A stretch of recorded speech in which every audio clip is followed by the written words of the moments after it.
하나님 말씀은 창세기 22장 1절에서 14절까지입니다. 좀 깁니다만은 창세기 22장 1절에서 14절까지 같이 우리 한 목소리로 합독하십니다. 시작. 그 일 후에 하나님이 아브라함을 시험하시려고 그를 부르시되 아브라함아 하시니 그가 이르되 내가 여기 있나이다. 여호와께서 이르시되 네 아들 네 사랑하는 독자 이삭을 데리고 모리아 땅으로 가서 내가 네게 일러준 한 산 거기서 그를 번제로 드리라.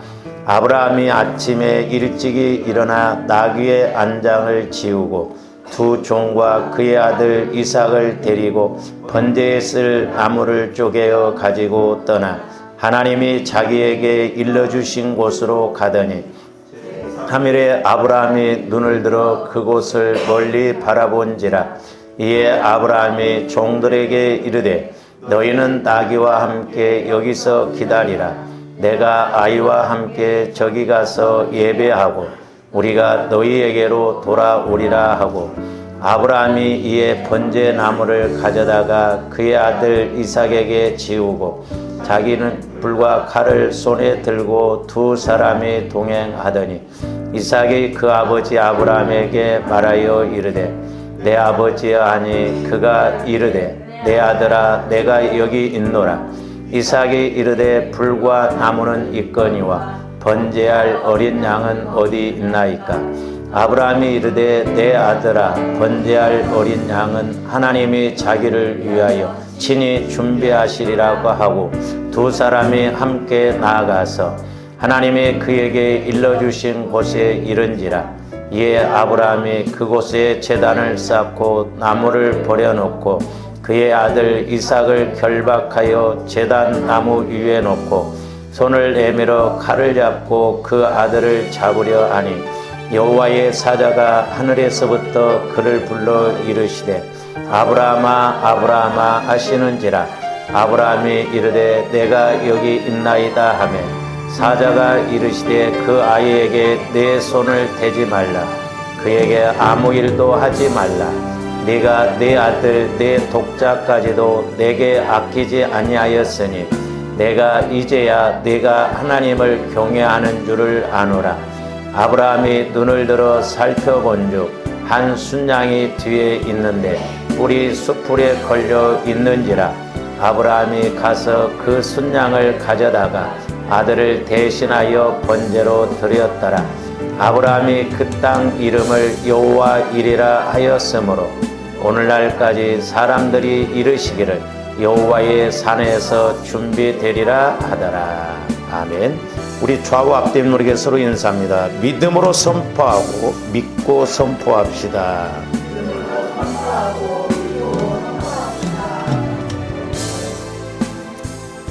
뭔 말인 줄 아셔요? 믿음으로 선포하고 믿고 선포한다.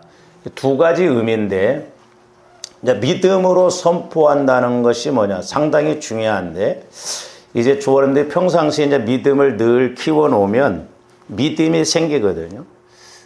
그러니까 믿음은 그냥 믿음이 생긴 게 아니라 로마서 10장 17절이면 믿음은 들음에서 나고 들음은 그리스도의 말씀으로 말미암는다고 그랬지 않습니까?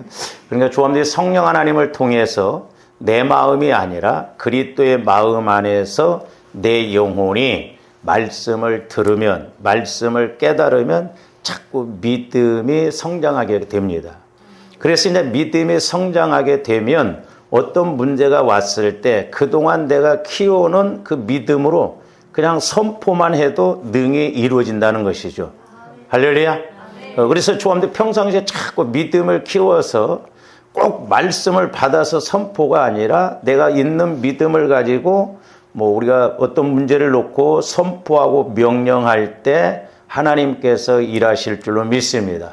그리고 이제 믿고 선포하라고 하는 것은 이제 조합된 어떤 상황 앞에서 내가 어떻게 할 줄을 모르는데 하나님께서 나에게 말씀을 주십니다. 즉 하나님께서도 나에게 선포를 하시거든요.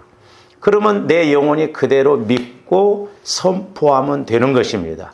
그러니까 물론 오늘 말씀에 보면 하나님께서 아브라함을 시험해 보시기 위해서 테스트 해보시기 위해서 아들 독자 이삭을 번제로 드리라고 하잖아요. 하나님의 입장에서 보면 아브라함에 대한 선포예요. 근데 아브라함이 믿음이 있었기 때문에 그 믿음을 그대로 가지고 또 아브라함도 선포합니다. 근데 중요한 것은 하나님께서 이렇게 시험하시는 시험은 이미 저 끝이 보여져요. 그러니까 우리가 이렇게 뒤에 부분에 가서 보면 아시겠지만은 이제 아브라함이 시험에 통과하고 난 다음에 보니 양이 수풀에 걸려 있다고 그랬잖아요. 양은 갑자기 와서 걸려 있는 것이 아니라 이미 걸려 있어요. 그렇기 때문에 조함들이 말씀을 받고 믿음을 가지고 선포하면 하나님이 이미 준비해 놓으신 줄로 믿습니다. 그래서 이제 선포가 너무너무 중요한 거예요. 그래서 믿었기 때문에, 믿음이 있기 때문에 믿음으로 선포하고 때로는 말씀을 받아서 내가 믿고 그 말씀 따라서 선포할 때 응답이 이루어지고 역사가 나타날 줄로 믿습니다.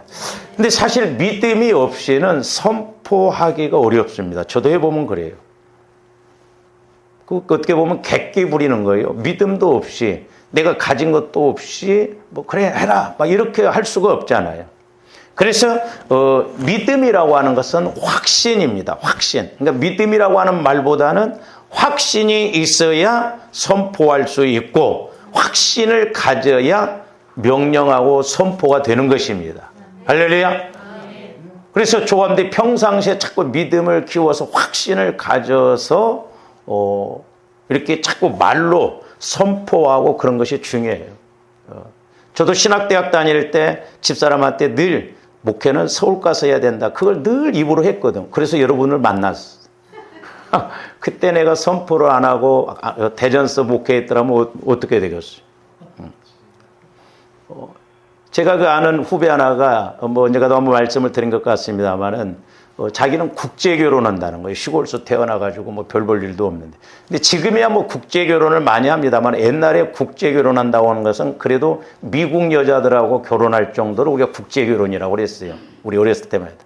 근데 주변에서 이제 흔히 이 자식아 이거 주제 파악을 해라 이놈아. 무슨 놈은 네가 국제 결혼, 촌놈이 무슨 국제 결혼이야. 근데 나중에 국제 결혼은 못했어도 유학 간 여자하고 결혼했어요. 오후에 우리가 이제 상고할 것이 말이 내 삶을 결정한다고 그랬잖아요. 그렇기 때문에 조함들이 이 선포하는 것이 너무너무 중요해요. 우리 어렸을 때는 이렇게 이제 잠바를 입는데 지금은 그런 일이 없는데 어렸을 때 왜 이렇게 코를 많이 흘렸는지 몰라요. 지금도 저도 생생합니다만 7살, 6살 때 우리 그 사촌 조카 하나가 얘가 번질번질해요.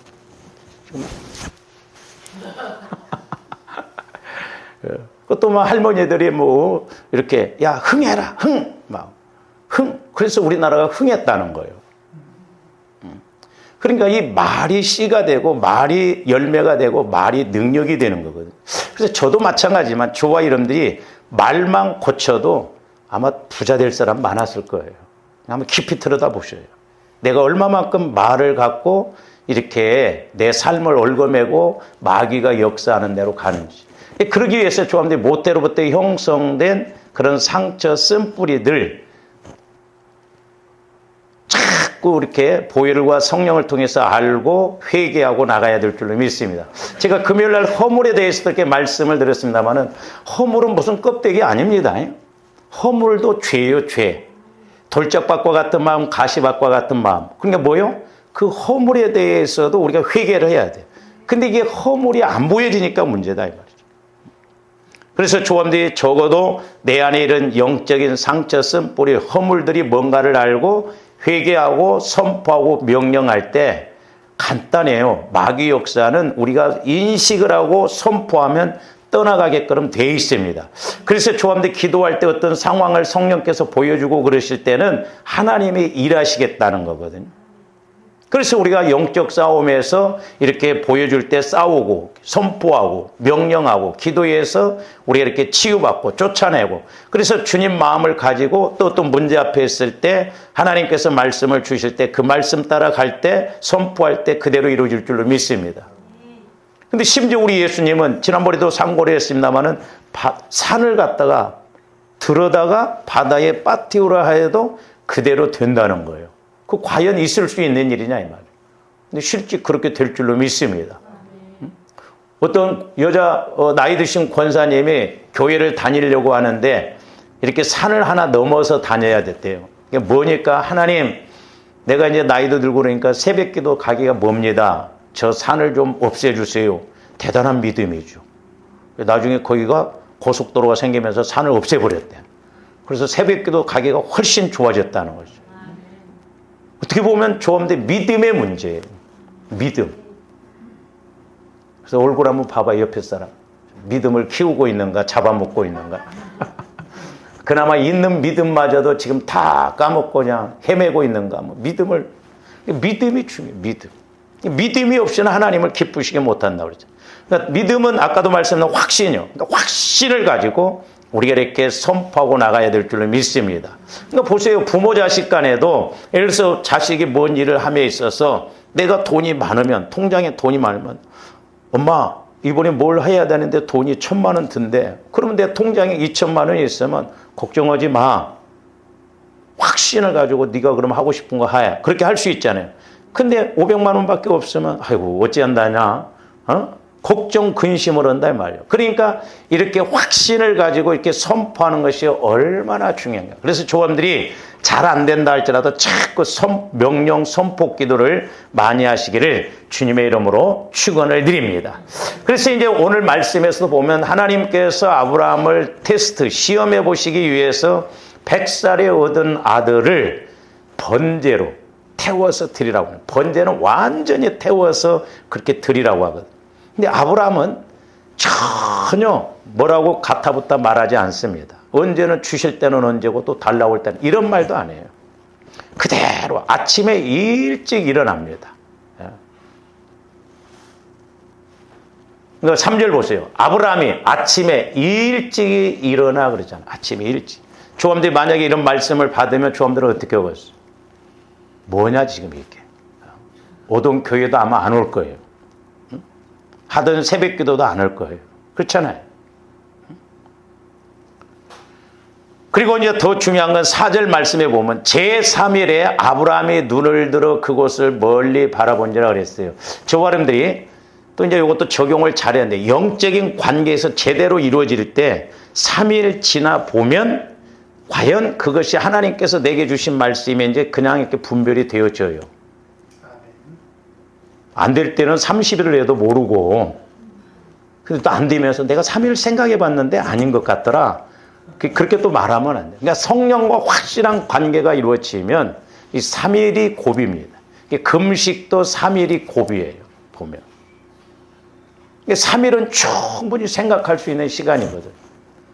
아브라함은 전혀 거기에 흔들리지 않고 그대로 이렇게 순종하라고 가는데 이제 가다가 오늘 5절 말씀 보시면 이에 아브라함이 종들에게 이르되 너희는 나귀와 함께 여기서 기다리라.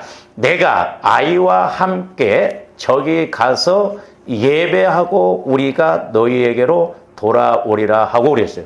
지금 번제로 태워서 하나님께 드리라고 하는데 아브라함은 종들에게 뭐라고 하냐면 너희는 여기 나귀들과 함께 있어라. 내가 아이와 이삭과 함께 가서 하나님께 예배하고 나만 돌아오리라 그렇게 말하지 않았어요. 아이와 함께 온다는 거예요. 이게 무슨 똥배짱이요? 이거 뭐예요 이게? 그러니까 아브라함은 나중에 이제 좀 우리가 상고를 해보겠습니다만은 그러니까 아브라함은 확실하게 믿었어요. 사실 근데 이제 아브라함이 오늘 22장에 이렇게 하나님의 시험을 받기까지는 12장에서부터 22장까지 보면 참 아브라함이 여러 가지 사건을 겪고 그렇습니다. 그러면서 아브라함도 믿음을 키우거든요. 그래서 먼저 종들에게 이렇게 선포를 합니다. 너희들은 여기 있어라. 내가 아이와 함께 가서 하나님께 예배하고 또 돌아오리라. 이게 선포예요.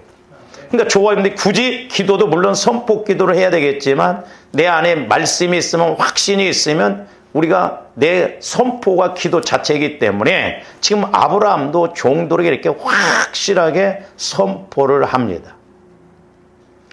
그러면서 이제 다음에는 번제할 제물에 대해서 아들 이삭이 물어볼 때에도 아들에게도 선포를 합니다. 그 말씀이 7절 8절이에요. 이삭이 그 아버지 아브라함에게 말하여 이르되 내 아버지 하니 그가 이르되 내 아들아 내가 여기 있노라. 육신적으로 보면 상당히 마음이 좀 그랬을 거예요. 그렇잖아요. 저놈의 새끼를 번제로 가서 드리려니 우리 생각 좀 해보자. 그럴 수도 있는데 또 어떻게 보면 오늘 말씀은 내 아들, 내 독자 자꾸 강조를 합니다. 이게 힘들어요. 그러면서 이삭이 이르되 불과 나무는 있거니와 번제할 어린 양은 어디 있나이까? 8절 아브라함이 이르되 내 아들아 번제할 어린 양은 하나님이 자기를 위하여 친히 준비하시리라 하고 두 사람이 함께나. 이 8절 말씀도 선포예요. 지금 아브라함이 이삭에게 거짓말한 겁니까? 그러니까 육신적으로 보면 헛소리하는 것 같고 거짓말한 것 같지만 아브라함은 확실하게 믿는, 소위 말해서 믿는 구석이 있다 이 말이죠. 그러니까 하나님께서 주시는 믿음이 있었다 이 말. 나중에 말씀을 드리겠습니다만은 아브라함의 믿음은 여러 가지 고난을 겪었지만 이 22장에 와서는 이삭을 번제로 드려도 살리실 것을 확실하게 믿었어요. 할렐루야. 그러니까 부활신앙을 갖는 거예요. 부활신앙. 그러니까 아브라함의 믿음은 부활신앙, 또 하나는 창조적인 신앙, 생명관계입니다. 그러니까 저와 여러분들도 부활신앙과 이 창조적인 신앙을 가져야 될 줄로 믿습니다. 그리고 하나님께서 명령하신 대로 아들 이삭을 번제로 드리고자 그대로 행동에 옮깁니다. 9절 10절 말씀이에요. 하나님이 그에게 일러주신 곳에 이른지라 이에 아브라함이 그곳에 제단을 쌓고 나무를 버려놓고 그의 아들 이삭을 결박하여 제단 나무 위에 놓고 그랬어요. 근데 지금 이삭이 나이가 어린 게 아니에요. 15, 6살 정도 이런데. 만약에 자기 아버지가 막 이렇게 묶어서 번제를 올라올 때 아버지가 미쳤나 보다 하고 얼마든지 도망갈 수가 있어요. 그렇잖아요. 말도 안 되잖아요. 나를 번제로 드린다고요? 아버지 지금 치매 걸렸어요? 뭐. 제정신이에요? 도망갈 수도 있는데 이삭은 그대로 순종합니다. 근데 중요한 것은 조언디 말씀을 받고 그것이 테스트가 됐든 아니면 나에게 은혜 주시기 위해서 그랬거든 말씀을 주시고 순종하면 일은 누가 하시냐 하면 하나님이 하십니다. 할렐루야. 하나님이 하셔요. 그러니까 어려울수록 우리가 말씀 받고 말씀 받아보니 내 생각과 계산이 안 맞아. 계산 맞을 것 같으면 뭐로 말씀 받아요? 그게 어려운 거예요. 그러니까 축복을 주신다고 말씀을 주셔도 우리는 안 믿는데 이런 자식을 번제로 드리라고 하면 하나님 안 믿을 거야 아마 우리는. 그러니까 하나님의 하실 하나님. 그러니까 아브라함은 이 비밀을 알았어요. 이 은혜를 알았어요. 천국 차원의 믿음을 알았기 때문에 그대로 순종을 합니다.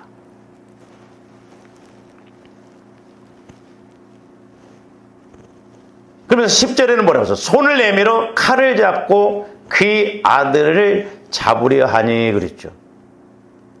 그러니까 이때 이제 우리 하나님께서는 천사를 통해서 아들을 번제로 드리고자 하는 행동을 멈추게 하시고 아브라함의 완전한 믿음을 확인하십니다.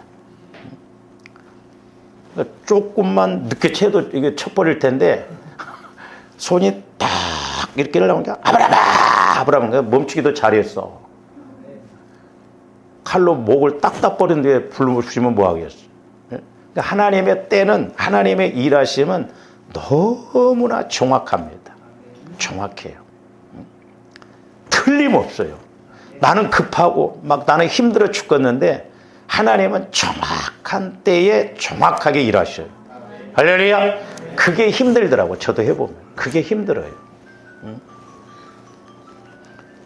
그래서 이제 11절 12절에 보니까 여호와의 사자가 하늘에서부터 그를 불러 이르시되 아브라함아 아브라함아 하시는지라 아브라함이 이르되 내가 여기 있나이다 하매 사자가 이르시되 그 아이에게 내 손을 대지 말라.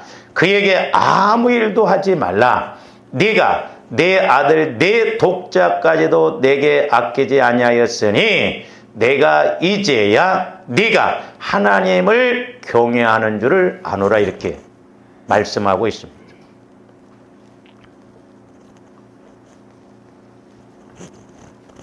그러면 아브라함은 어떻게 해서 이렇게 아들을 번제로 드리라고 하는 말씀에 즉각적으로 순종할 수 있었고, 또한 아들을 죽이러 가는 그 상황에서도 한치의 망설임도 없이 이렇게 종들에게 자기 아들 이삭에게 선포할 수 있었으며, 또한 하나님으로부터 이렇게 인정받는 확인을 받았을까?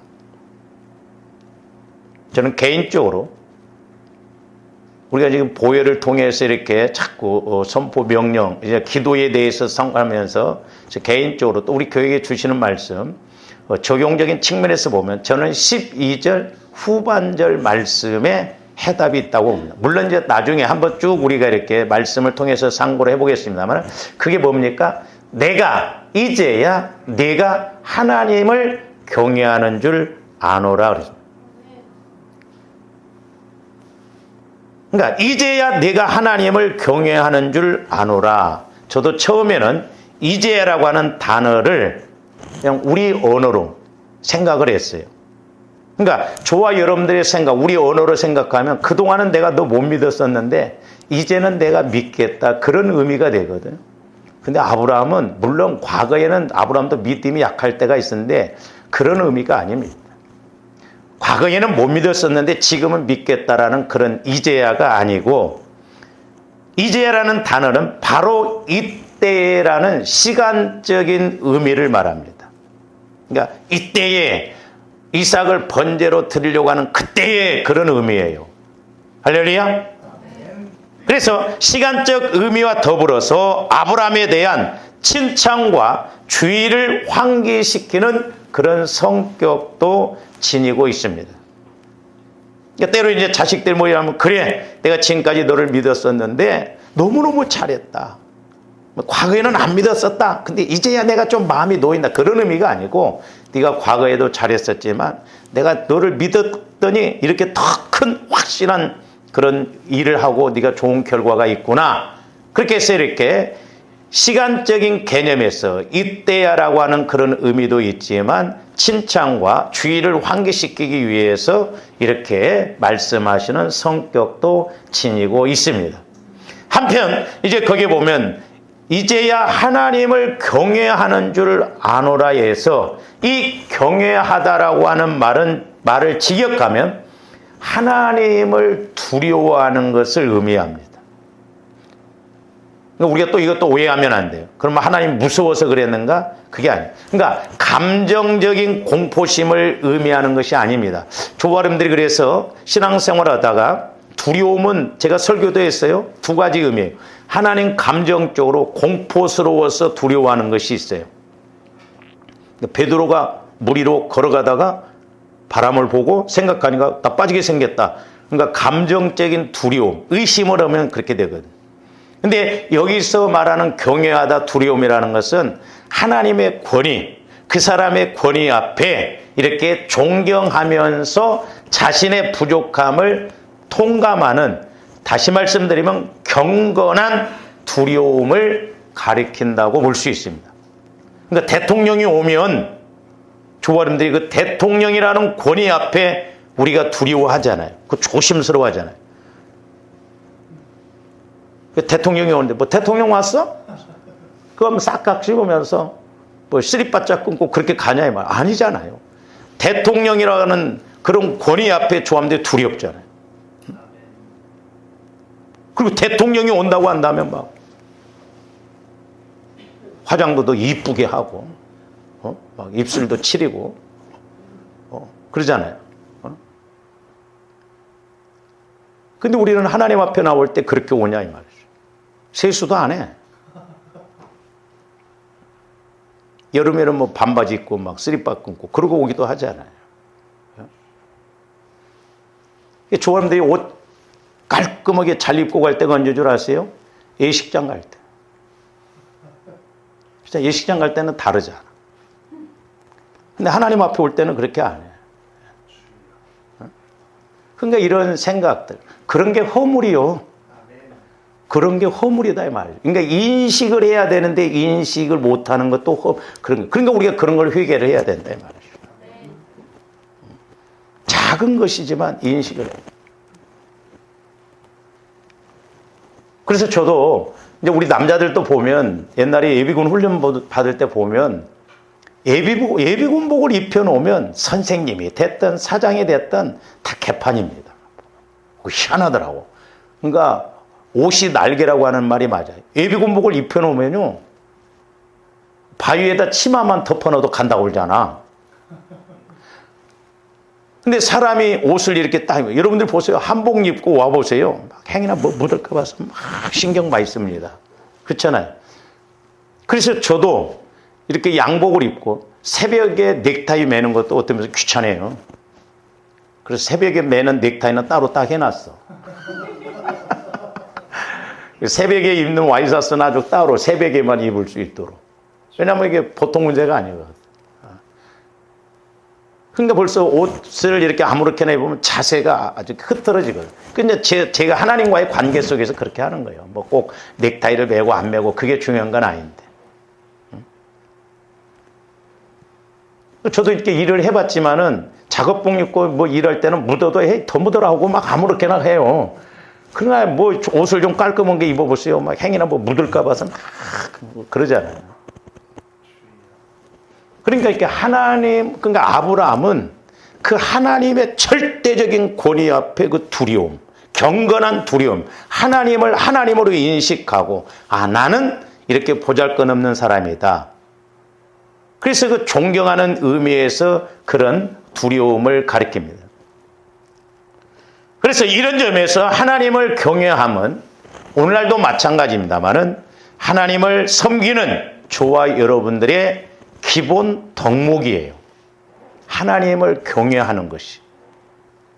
그러니까 하나님을 하나님으로 인정하는 것이. 그래서 전도서 12장 13절 14절 한번 봅니다.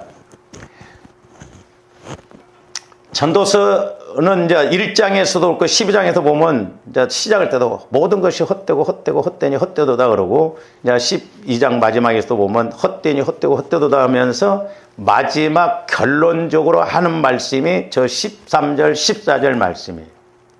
그러니까 우리가 하나님을 못 만나고 지혜가 없으면, 믿음이 없으면 헛된 걸 쫓아갈 수밖에 없기 때문에 너희들이 하나님을 잘 섬기라. 이제 솔로몬도 다 누려보고 하나님을 섬겨도 보고 타락도 해봤잖아요. 그러니까 솔로몬은 다 하는 측면에서 이제 고백하는 내용이 전해요. 자, 이래 결국을 다 들었으니, 조합들 때로는 나는 이렇게 힘들어요, 나는 이렇게 힘들어요, 이런 것이 어려워, 이러고 있어요. 그러니까 다 우리가 하나님이 다 들으셔. 근데 중요한 게 뭐냐? 하나님을 경외하고, 그러니까 하나님을 경외하라는 거예요. 할렐루야. 그러니까 막연히 경외하고 막연히 믿지 말고, 중요한 게 뭐냐면 조합대 하나님을 잘 경외를 하려면 저기 두 번째, 그의 명령들을 지킬지어다. 그러니까 명령을 지킬지어다. 명령을 들으라 이 말이에요.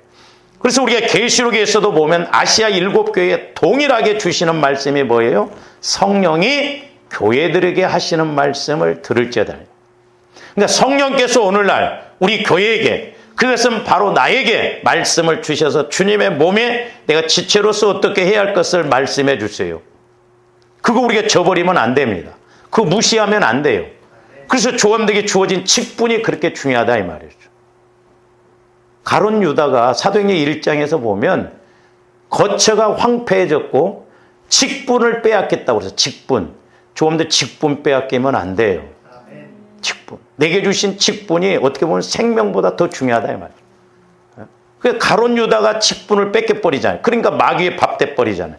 오늘날 근데 우리가 직분에 대해서 귀하게 여기지 않습니다. 직분이 너무너무 중요해요.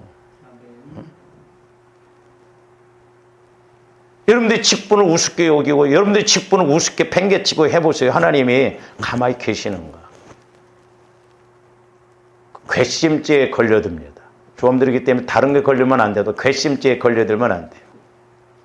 하나님은 꼭 갚으십니다. 그렇잖아요. 주님의 몸인데. 만약에 여러분들이 내가 뭘 해가지고 여러분들이 불순종했고 우리 교회가 무너졌다. 그 책임 저에게 만약에 제가 그랬다면 저에게 다 주어지고 여러분들이 했다면 여러분들의 책임이 있다니까요. 그래서 우리가 교회론을 잘 알자는 거죠. 교회론. 그리고 직분론 이런 걸 잘 알아야 돼요. 그래서 그러려면 조언들이 자꾸 성령으로 또 명령을 말씀을 들어라 이 말이에요. 그러니까 다른 것도 없어요. 이래서 제가 여러분들에게 무엇을 권면하고 말할 때 하나님이 나한테만 저한테만 말하고 여러분들한테 말씀 안 하는 거 아니에요. 들어보면 될 거 아니에요. 옛날에 이제 하도 이렇게 하니까 성령께서 내 말을 들어봐라. 맞는지 안 맞는지 들어보면 알 거 아니에요. 할렐루야. 들어보면 알 거 아니냐 이 말이죠. 실제적으로. 그래서 중요한 게 뭐냐면 하나님을 경외를 잘하려면 아브라함처럼 말씀을 들어서 믿음을 키우고 우리가 큰 믿음, 보배로운 믿음 속에서 말씀을 받아보면 정확할 거 아니냐 이 말이죠. 그래서 그의 명령들을 지킬지어다. 그러면서 뭐라고? 이것이 모든 사람의 본분이라는 거예요. 솔로몬의 고백이에요. 솔로몬도 지혜를 통해서 얼마나 부귀영화를 누려. 솔로몬 같은 왕이 지금까지도 없었어. 그렇게 누려본. 근데 솔로몬이 마귀에 의해서 타락해가지고 쓴 내용이 뭐냐면 깨닫고 나중에 한 것이 뭐냐면 전도서예요. 그래서 모든 사람의 본분이 뭐냐? 하나님을 경외를 잘하고 말씀을 받으라는 거예요. 저도 그렇고 여러분들도 그렇고 말씀을 못 받으면 우리가 우리 생각으로 갈 수밖에 없어요. 근데 어떤 상황 앞에 말씀을 받는 것하고 못 받는 건 천지차이입니다. 그러니까 여러분들이 아무리 똑똑하게 내가 온전하게 말씀을 이렇게 생각한다 할지라도 말씀 받아보면 달라요. 그러면서 뭐라고 그랬어요? 14절. 하나님은 모든 행위와 모든 은밀할 일을 선악간에 심판하신다는 거예요. 하나님은 사랑의 하나님이시지만 공의의 하나님이십니다. 그렇다고 해서 잘하면 칭찬 못하면 즉각즉각 때리시냐? 그건 아니에요. 하나님은 사랑으로 오래 참으십니다. 그러니까 조언들이 문제가 없이 잘 갈 때도 두렵고 떨림으로 구원을 이루어 나가야 돼요. 왜? 그게 문제 없는 것이 아닐 수가 있거든. 영적으로 보면 문제를 안고 간다 이 말이죠. 그래서 우리가 하나님을 경외하면서 성령을 통해서 말씀을 받아야지. 그렇지 않으면 선악간에 심판하시는데 아시아 7교회도 동일하게 두 가지라고 그랬잖아요. 하나는 성령이 교회들에게 하시는 말씀을 들을지어다. 그래서 아시아 7교회를 통해서 때로는 여러분들이 저 집사님에게 주시는 말씀, 나에게 주시는 말씀 취합해 보면 훨씬 좀 은혜가 돼요.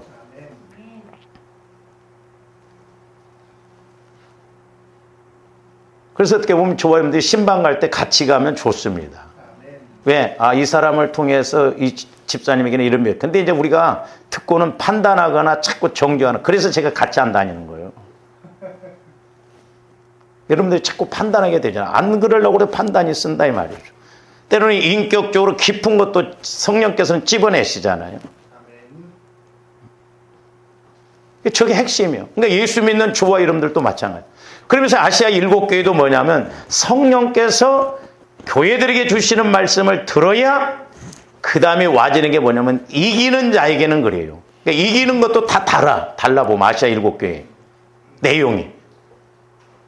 그러니까 좀 더 성령의 인도를 받아야 나에게 역사하는 마귀 역사에서 이기고 나갈 수. 그걸 못 이기면 결국 선악간에 내 행위대로 심판받을 수밖에 없다는 것이죠.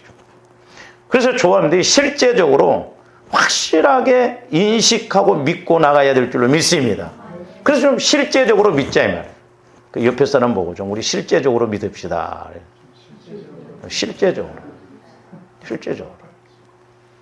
실제적으로 믿어 내 생각이 맞지? 그게 아니라 좀 성령 하나님을 통해서 말씀을 받고 실제적으로 믿으라 이 말이죠. 그러면 아브라함이 이렇게 철저하고도 온전하게 경외할 수 있었던 것은 무엇일까? 신약적인 측면, 즉 영적인 측면에서 보면 오늘 12절 후반절 하나님께서 이제야 내가 하나님을 경외하는 줄, 지금까지는 안 믿었는데 이제서야가 아니라 번제를 드리려고 하니까 이제 그 믿음이 아니라 그때에 네가 이제 온전히 나를 이렇게 경외하고 절대적으로 믿고 절대적으로 복종하는구나, 이렇게 이제 칭찬의 의미도 있는데, 저는 신학적인 측면에서 보면, 영적인 측면에서 보면 이 12절 후반절 아브라함이 그렇게 할 수 있었던 것은 요한복음 15장 3절에서 15절 말씀이라고 생각해요. 우리 교회에게 주셨던 말씀, 저에게 주셨던 말씀, 성령께서 또한 저에게도 누차 강조하시고 명령하시고 부탁하신 말씀이에요. 너희는 내가 일러준 말로 이미 깨끗하여졌으니, 그러니까 조함들이 늘 영적으로 깨끗해져야 될 줄로 믿습니다. 그러니까 회개가 이루어져야 깨끗하죠. 말씀을 통해서 깨끗해지고 보혈을 통해서 회개해서 깨끗해. 그러면서 첫째는 뭐냐면 예수님 마음 안에 거하라는 거예요. 이게 너무너무 중요해요. 근데 많은 사람들이, 제가 상담도 해보고 그러면 내 마음 갖고 믿는 사람들이 부지기수입니다. 참 내 마음 갖고 믿어요. 그러니까 열심히 하다가 뭔가 어려움이 오면 이제 상담보다 목사님, 제가 나름대로 열심히 했는데 왜 이렇게 하십니까 하나님? 그 이야기가 나와요. 그래서 제가 꼭 수정해 준다고 그러죠. 집사님, 나름대로가 아니라 말씀대로 열심히 하셨어야 되죠. 나름대로가 아니에요. 조함들이 말씀 받고 말씀대로 열심히 해야 될 줄로 믿습니다. 그래서 여러분들이 말씀을 받았어요. 말씀을 받고 움직이는데 문제가 와요. 어려움이 오면 그때는 하나님 앞에 따지셔요. 왜? 내가 말씀 따라서 순종했는데 왜 이렇게 어렵습니까? 그러면 내가 잘못해서 어려운지 아니면 하나님이 인내하라고 준 건지 분명히 메시지가 옵니다. 하나님은 거짓말하시는 하나님이 아니에요. 실제적으로 인격적으로 인식하게 하게 하신다 이 말입니다. 할렐루야. 그러니까 어려울수록 우리가 자꾸 말씀을 받아놔야 돼. 말씀을 받아놓으면 믿음이 생기고, 소위 말씀이 와지면 배짱이 생긴다 이 말입니다. 아브라함도 그러니까 말씀을 확실하게 받아놓으니까 번제를 드리는 것 아무런, 오히려 그렇게 하면 하나님이 살릴 거예요. 저도 개인적으로 그런 체험을 했는데, 신학대학 다닐 때 제가 순교한다고 그랬어요, 하나님 앞에. 근데 그때 은혜가 충만한데 순교가요 죽어서 가는 게 아니더라고. 그냥 살아서 나방처럼 그냥 싹, 이거 뭐 간단하네, 순교, 그렇게 생각했어요. 근데 이제 나이가 드니까 죽을 날이 가까우니까 순교? 그렇게는 하면 좋지는데 그때 마음이 아직 아니야. 그러니까 하나님 차원의, 천국 차원의 말씀이 와지면 아무것도 아니라니까. 내 생각대로 가려니까 힘들죠. 그러니까 중요한 건 첫 번째 뭐냐면 아브라함이 하나님 안에, 이제 영적인 측면에서 보면 예수님 안으로 완전히 들어간 거예요. 저도 해보면 그렇고, 오늘 아침부터 이제 기도하면서 성령께서 그걸 이제 깨닫는, 조함들이 밖에 있다가 따뜻한 방에 문만 딱 열고 들어가도 느낌이 다르잖아요. 이 차이예요. 천국과 이렇게 내 마음, 세상과 영적인 세계는 그 차이예요. 그러니까 전혀 인식을 못했는데 딱 들어가 보면 뭔가 달라져. 생각이 달라지고 평안해지고 확신이 와지거든.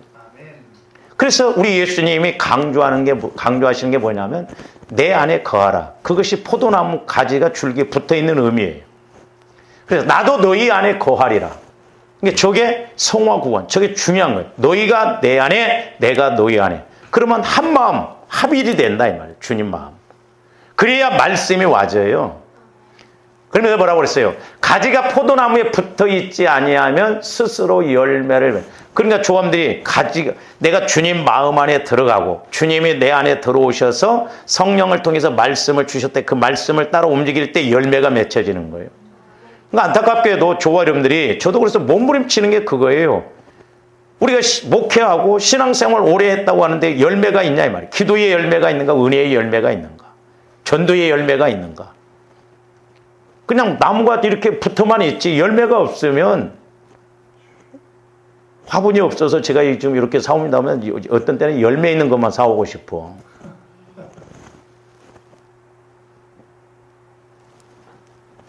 그래서 조함들이 저 요한복음 15장 4절에서 8절 말씀 의미를 잘 좀 아시고 그대로 이루어지기를 주님의 이름으로 축원을 드립니다. 붙어있지 않으면 스스로 열매를 맺을 수 없음 같이 너희도 내 안에 있지 아니하면 그렇다는 거예요. 그러니까 우리 마음이 주님 마음 안으로 들어가지 아니하면 은혜 받을 수 없고 선포할 수도 없어요. 말씀 받을 수도 없어요. 그러니까 지식적으로 믿는 거예요. 이론적으로. 그러니까 교회만 왔다 갔다 할 뿐이지. 그래서 지금 코로나가 끝났음에도 불구하고 예수 믿는 사람들의 50%가 온라인 예배가 좋다고 그래가지고 권사님들이 됐는데도 아직 교회를 안 온답니다. 큰 교회는. 보통 문제가 아니에요. 그리고 기도 생활을 안 하는 사람들도 40%가 된대요. 예수를 믿어도. 기도를 안 한다는 거예요. 이게 보통 문제가 아니죠. 그 다음에 봅니다.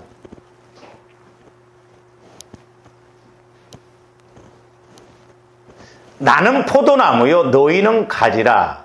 그러니까 우리 예수님이 당시에 이제 이스라엘에는 포도나무가 많았어요. 포도. 그러니까 쉽게 비유적으로 실제적으로 포도나무 이야기를 할 때 인식이 빨랐거든. 그러니까 나는 포도나무고 너희는 가지라. 그가 내 안에, 내가 그 안에 거하면 그랬잖아요. 너희가 내 안에, 내가 너희 안에. 저 그림으로도 이렇게 여러분들에게 보여줬잖아요. 그러면 뭐라고 했어요? 사람이 열매를 많이 맺나니 나를 떠나서는 저기도 보면 아무것도 할 수가 없다. 열매를 맺을 수가 없고. 하여튼 그렇기 때문에 조함들이 예수님 마음 안으로 들어가기 위해서는 내 마음이 자꾸 성화가 이루어져야 돼. 할렐루야. 주님 마음이 되어져야 성령께서 주님 마음에다 말씀하시거든요. 그래서 조함들이 먼저 하나, 아브라함이 구약시대 때 사람이지만 우리가 신약시대 영적인 측면에서 보면 오늘날 저와 여러분들도 예수님 마음 안에 들어가고 예수님이 내 안에 거하셔서 말씀이 와지면. 자, 계속 좀 봅니다. 저 6절 보십시오. 6절. 사람이 내 안에 거하지 아니하면 가지처럼 밖에 버려져 만. 그러니까 전부 예수님 안에 거하지 아니하면 버려져 만. 그러니까 예수를 믿어도 확실하게 이런 관계가 안 이루어지면 열매를 못 맺죠. 그러니까 이리 치이고 저리 치이고 마귀가 가만히 둡니까? 믿어봐도 소용없더라 이 소리 나오거든. 7절. 그래서 이제 7절이 중요해요. 너희가 내 안에 거하고, 이제 우리 예수님이 뭐라고? 너희가 내 안에 내가 너희 안에 거하면 그 다음에 말씀이 와져요. 그리고 또 실제적으로 조함대 주님 마음 안에 거하여야 하나님도 성령 하나님을 통해서 어디에 말씀을 주신다? 그리스도의 마음에다 말씀을 주셔요. 조함들 마음에다 말씀 주시면 믿을 것 같지만 안 믿어요. 내 계산이 맞으면 하지만 내 계산과 안 맞으면 안 믿습니다. 그러니까 아브라함은 지금 저 7절 말씀이에요. 완전히 하나님 안에 들어가고 하나님도 아브라함 안에 완전히 거하셔서 하나님이 말씀을 주시니까 그대로 100% 순종하게 되는 거예요. 그대로 복종하게 되는 것입니다. 그래서 너희가 내 안에 거하고 내가 너희 안에, 그러니까 이게 1차적인 것이죠. 그러니까 주님 마음으로 성화를 이루는 것. 이게 1차적인 것이죠. 성화가 이루어지면, 주님 마음이 이루어지면 하나님은 틀림없이 주님 마음에다가 말씀을 주십니다. 그러니까 이렇게 보면 은혜 받은 사람이 자꾸 은혜도 더 받고 말씀 받은 사람이 자꾸 말씀도 더 받아요. 무릇 있는 자는 받아 더 풍족하게 됩니다. 근데 이게 안 되면 갈수록 말씀도 더 안 와, 더 몰라. 해봐도 소용없더라? 그렇게 돼버린다 이 말이죠. 그래서 주님 안에 거하면 하나님은 틀림없이 주님 마음 안에다, 성화된 주님 마음 안에다 말씀을 주시고 그 말씀을 주님 마음 안에서 받으면 누가 받아요? 내 마음이 아니라 여러분들의 영혼이 말씀을 받은 거예요. 그러면 깨닫게 되는 거예요. 그래서 우리가 마태복음 13장도 보면 듣고 깨닫는 자는 옥토밭이에요. 옥토밭. 길과 밭과 옥토밭의 차이는 다른 거 아닙니다. 말씀을 듣고 깨닫느냐 못 깨닫느냐 그 차이예요.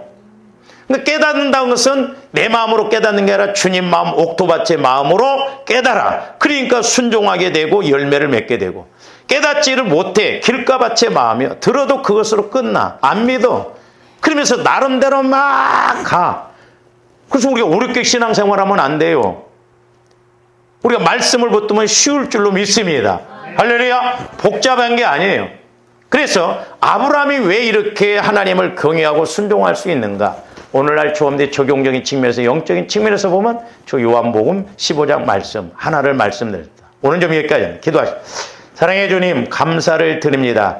저희들 시작은 미약하다 하나 끝은 창대하시라고 하셨는데 저희들도 처음부터 아브라함도 마찬가지였듯이 믿음이 좋은 것이 아니라 아브라함도 아내를 2번이나 팔아먹고 아버지 하나님을 속고 그러는 과정 속에서 그가 믿음이 성장함을 보게 됩니다. 이제 우리들도 늘 믿음 성장을 이루어서 아브라함과 같은 믿음을 주시고 분명히 또한 약속에서도 아브라함처럼 복을 주시고자 한다고 하셨사오니 우리들도 이 땅에서 아브라함이 받은 복을 누릴 수 있도록 성령 하나님 기름 부어 주시옵소서. 감사를 드리오며 언제나 살아계시고 말씀하시는 예수 그리스도 이름으로 기도하옵나이다. 아멘.